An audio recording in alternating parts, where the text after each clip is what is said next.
पति देव, मैं अपनी जिंदगी कब जीऊंगी।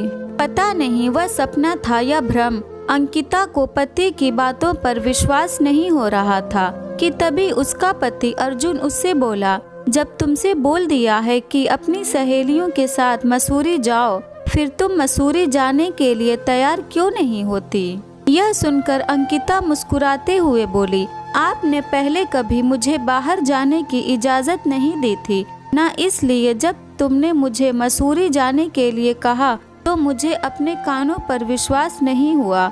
मुझे लगा जैसे मैं कोई सपना देख रही हूँ। यह सपना नहीं, सच्चाई है। चलो जल्दी से अपना सामान पैक कर लो। अर्जुन ने मुस्कुराते हुए कहा तो अंकिता अपना बैग तैयार करने लगी थी।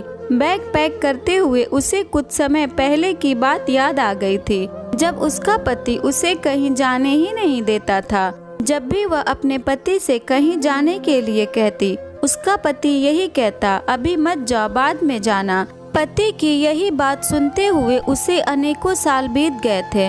उसके बच्चे छोटे से बड़े होकर अपने पैरों पर खड़े होकर कमाने लगे थे। उसके लिए सहेलियों के साथ बाहर घूमना जैसे एक सपना बन के रह गया था। एक दिन उसकी कई सहेलियां मसूरी जाने का प्लान बना रही थी। उन्होंने अंकिता से भी मसूरी चलने को कहा। जब उसने अर्जुन से मसूरी जाने की इजाज़त मांगी, तब अपनी आदत के अनुसार अर्जुन बोला, अभी नहीं, बाद में जाना। यह सुनकर अंकिता के सब्र का बांध टूट गया। यह गुस्से में अंकिता बोली, जब देखो हर बार मुझसे बाद में जाना कहकर जाने के लिए मना कर देते हो।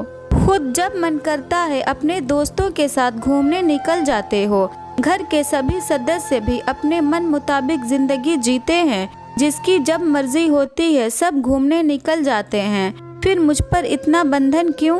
आज तक मैंने सास, ससुर, ननद, देवर, बच्चे सबके लिए अपनी जिंदगी कुर्बान कर दी। अपने लिए कभी कुछ नहीं किया। क्या मैं सारी जिंदगी इन सब के लिए जीती रहूंगी? पति देव, मैं अपने लिए कब जीऊंगी?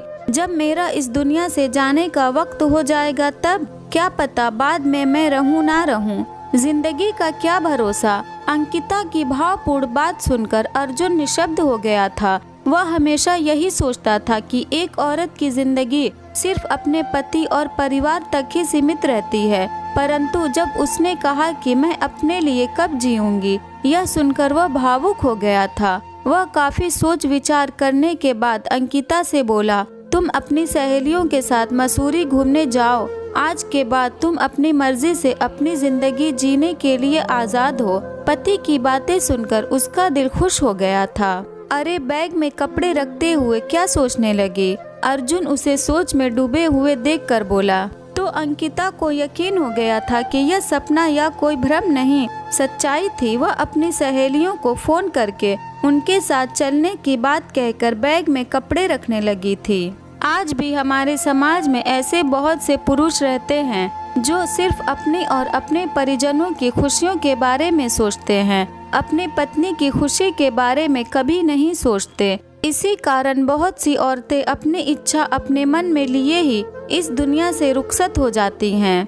समय का क्या पता, इसलिए औरतों को भी उसकी मर्जी से उनकी जिंदगी जीने दो, तभी उनका जीवन खुशहाल होगा। अगर ये स्टोरी आपको अच्छी लगी तो इस वीडियो को लाइक करें और नए हैं तो हमारे चैनल को भी सब्सक्राइब करें।